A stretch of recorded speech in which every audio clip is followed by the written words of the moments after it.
सबको जय मसीह की। आज का मेरा मनन का विषय है चरनी और गौशाला। मेरे प्रिय भाई और बहनों, पिछले दिनों हमने यीशु मसीह के जन्म के बारे में मनन करना शुरू कर दिया था और वो था यीशु के जन्म की भविष्यवाणी के बारे में हमने देखा। फिर हमने देखा जिब्राइल स्वर्गदूत के बारे में और उसके बाद हमने देखा मरियम और यूसुफ कौन थे, उसके बारे में हमने मनन किया। मेरे प्रियो, आज हम उस अद्भुत मनन पर विचार करेंगे जब संसार के उद्धारकर्ता यीशु मसीह एक महल में नहीं लेकिन एक साधारण चरनी में जन्म लिया। यह घटना हमें परमेश्वर के हृदय और उसकी नम्रता के बारे में हमें और गहराई से मनन करने सिखाती है। मेरे प्रियो, लूका रचित सुसमाचार उसके 2 अध्याय और उसके 7वें पद में अगर हम पढ़ें तो इसमें लिखता है, और उसने अपने पहलौठे पुत्र को जन्म दिया और उसे कपड़ों में लपेटकर चरनी में रखा, क्योंकि सराय में उनके लिए जगह ना थी। मेरे प्रिय, आज चरनी और गौशाला के बारे में थोड़ी देर हम मनन करेंगे। तो चलिए शुरू करती हूँ। पहला है, चरनी और गौशाला नम्रता का प्रतीक है। चरनी कोई सुंदर सा या साफ सुथरा जगह नहीं मेरे प्रियो, ये पशुओं का स्थान है और जहाँ धूल, मिट्टी, गंदगी ये सब हमें देखने को मिलता है। लेकिन हम देखते हैं कि यीशु मसीह का जन्म एक चरनी में क्यों हुआ। वो तो राजा के भवन में भी पैदा हो सकता था, लेकिन हम देखते हैं कि परमेश्वर ने चाहा कि उसका पुत्र उन लोगों के बीच में जन्म ले जिनके पास कुछ भी नहीं था। वो हमें और आपको सिखाना चाहता है कि परमेश्वर का जन्म ही हम सबों के लिए बहुत धन्य जन्म है। वो हमारे लिए वो स्वर्ग राज छोड़कर सिर्फ और सिर्फ हमारे खातिर वो चरनी में जन्म लिया, ताकि जो टूटे हुए हैं, जो बेबस लोग हैं, जो दुखी और लाचार है, जो कमजोर है, ताकि जो कोई उस पर विश्वास करे वो कभी नाश ना होने पाए। यीशु का जन्म हमें बताता है कि परमेश्वर अमीरों के लिए नहीं बल्कि सबसे साधारण और टूटे हुए लोगों के लिए वो आया है। इसीलिए यीशु मसीह चरनी को ही उत्तम समझा। Praise the Lord. आइए हम दूसरे पॉइंट में हम जाएंगे। दूसरा है चरनी का संदेश, परमेश्वर हमारे पास आया। फिलिपियो 2 अध्याय उसका 7 में लिखा है, उसने अपने आप को शून्य कर दिया और दास का स्वरूप धारण किया। मेरे प्रिय, मनुष्य हमेशा परमेश्वर तक नहीं पहुंच सकता सीधा, और इसीलिए यीशु मसीह ने क्या किया, स्वर्ग राज छोड़कर वो हमारे बीच, हमारे मध्य डेरा किया और स्वयं अपने आप को हमारे बीच में आके उन्होंने जन्म लिया। चरनी में जन्म लेने का अर्थ है मेरे प्रियो, परमेश्वर अपनी दूरी को कम कर दिया, वो नज़दीक हमारे बीच आ जाता है और हमारे साथ हमारे स्तर का बन जाता है। Praise the Lord.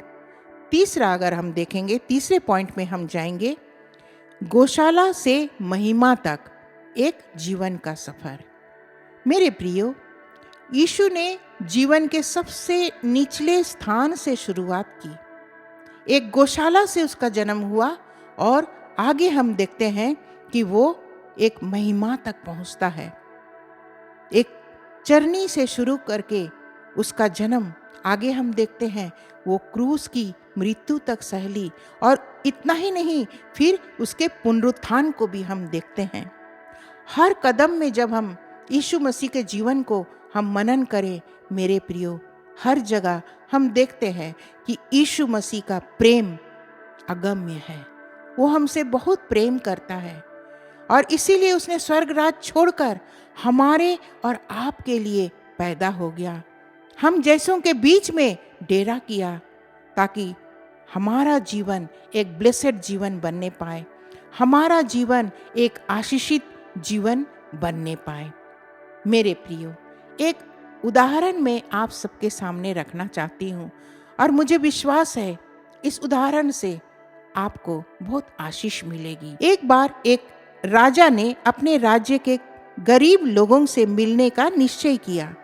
उसकी प्रजा सोच रही थी कि राजा महल के कपड़ों में आएगा, पहरेदारों और रथों के बीच में आएगा, लेकिन राजा ने साधारण कपड़े पहने और सड़क पर पैदल चलकर गरीब बस्तियों में गया। जब लोग उसे पहचान गए तो वे चकित हो गए। हमारे राजा ने हमें मिलने के लिए अपना वैभव छोड़ दिया। इसी तरह स्वर्ग के राज्य ने अपना महिमामय सिंहासन छोड़कर चरनी को चुना, ताकि हम उसके पास बिना डर और बिना दूरी के आ सके। मेरे प्रिय भाई और बहनों, इस मनन से हम 3 बातों को सीख सकते हैं। पहली बात, हमें हमेशा नम्र बने रहना है। यदि हमारा उद्धारकर्ता परमेश्वर इतना प्रेमी परमेश्वर है, इतना नम्र है और दीन है, तो हमें भी नम्रता हमारे जीवन में होनी चाहिए। दूसरा पॉइंट है, अपने दिल में एक चरनी तैयार करें जिसमें यीशु को जन्म लेने दें। Praise the Lord. अपने दिल में छोटा सा एक चरनी बनाइए और उस चरनी में, दिल के चरनी में यीशु मसीह को जन्म लेने दें। और जब आप यीशु मसीह को जन्म लेने देंगे तब वो आपका राजा बन जाएगा। आपके सब दुख और दर्द दूर होने लगेंगे। Praise the Lord. और तीसरा है, जो आशाहीन अंधकार में जी रहे हैं, जो टूट चुके हैं, उन लोगों तक हमें जाना है, क्योंकि यीशु मसीह सबसे पहले उनके पास गया जो दुखी और दीन और टूटे हुए हैं। वो नहीं चाहता है मेरे प्रियो कि किसी का भी नाश हो, इसीलिए वो हमारे बीच में आ गया, स्वयं को हमारे लिए दीन कर दिया, ताकि जो कोई उस यीशु मसीह पर विश्वास करेगा वो कभी नाश नहीं होगा। Praise the Lord. मेरे प्रिय भाई और बहनों, वो गौशाला का चरनी हमें याद दिलाती है कि परमेश्वर का प्रेम ऊंची जगहों में नहीं मेरे प्रियो, लेकिन एक छोटे और टूटे नम्र हृदय लोगों के बीच में हमें दिखाई देता है। आज वो आपका नाम ले लेकर आपको बुलाता है, आपके दिल में वो जन्म लेना चाहता है। क्या आपके दिल में थोड़ा सा भी जगह है उसको जन्म लेने के लिए? वो चाहता है, मेरा बेटा, मेरी बेटी, मैं तुम्हारे दिल में जन्म लेना चाहता हूँ। और इसीलिए मैंने चरनी में जन्म ले लिया, उस गौशाले में जन्म ले लिया। मेरे प्रियो, आज एक एक जन का नाम लेकर वो बुलाता है। और जब आप अपने दिल को खोलेंगे, उसको अपने दिल में जगह देंगे और कहेंगे, प्रभु मेरे दिल में जन्म लीजिए, और तब इस जन्म पर्व में आप गा सकेंगे, तेरा हो अभिषेक अमन के राजकुमार, आज हमारे दिल में जन्म ले, हे प्रभु यीशु महान। Praise the Lord. इस छोटे से मनन में प्रभु ने हमें और आपको सिखाया कि चरनी और गौशाला हमें कहीं ना कहीं नम्रता को दिखाता है। हमारा जीवन आज कैसा है? अगर हमारा जीवन इस तरह नहीं है तो आज प्रभु के चरणों में आए। मैं छोटी सी प्रार्थना आप सबके लिए करना चाहती हूँ और मुझे विश्वास है कि आप सबको प्रभु जरूर ब्लेस करेगा। Hallelujah, hallelujah, hallelujah. धन्यवाद, धन्यवाद, धन्यवाद पिता परमेश्वर, राजाओं के राजा और प्रभुओं के प्रभु। मैं आपको कोटि कोटि धन्यवाद देती हूँ प्रभु जी कि हम मिट नहीं गए प्रभु, ये आपकी महाकरुणा का फल है प्रभु जी। आपने इस छोटे से मनन के द्वारा हमें और एक एक व्यूअर्स को प्रभु आपने सिखाया प्रभु जी। वो चरनी और गौशाले के बारे में आज हमने मनन किया प्रभु। ये मनन आपने ही दिया प्रभु। और प्रभु हम सीख सकते हैं प्रभु कि हमारा जीवन एक नम्रता पूर्वक होना चाहिए, एक नम्र जीवन होना चाहिए।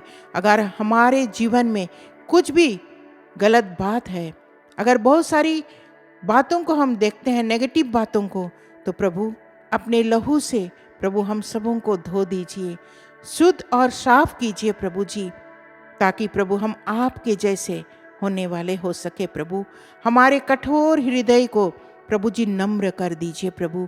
ये हम अपने नेचर को बदल नहीं सकते प्रभु, और इसीलिए प्रभु हम चाहते हैं हमारे जीवन में वो नम्रता को दीजिए प्रभु जी, ताकि प्रभु हम कह सके कि तेरा हो अभिषेक अमन के राजकुमार। प्रभु आज हम सबको मिलकर कहना चाहते हैं, हमारे दिलों में प्रभु आज तू जन्म ले। और जब आप हमारे दिलों में जन्म लेंगे, जब हम अपने हृदय को खोलेंगे प्रभु आपके लिए जन्म लेने के लिए प्रभु, तो निश्चय हमारा जीवन बदल जाएगा, हमारा जीवन एक आशीषित जीवन हो जाएगा प्रभु। प्रभु एक एक के जीवन में प्रभु आपने ब्लेस किया प्रभु, और एक एक के जीवन में प्रभु आपने कार्य करना शुरू कर दिया प्रभु। इसके लिए मैं कोटि कोटि धन्यवाद देती हूँ प्रभु। आपने प्रार्थना को सुन लिया प्रभु और स्वर्ग राज्य में ग्रहण किया प्रभु। इसके लिए भी प्रभु मैं आपको कोटि कोटि धन्यवाद देती हूँ। सारा आदर महिमा आपके धन्य चरणों में रख देती हूँ, और ये छोटी सी दीनहीन प्रार्थना यीशु मसीह के नाम से मांगती हूँ। दया करके सुने और स्वर्ग राज्य में ग्रहण करें। आमीन। सबको जय मसीह की। प्रभु आप सबके साथ में रहे। धन्यवाद।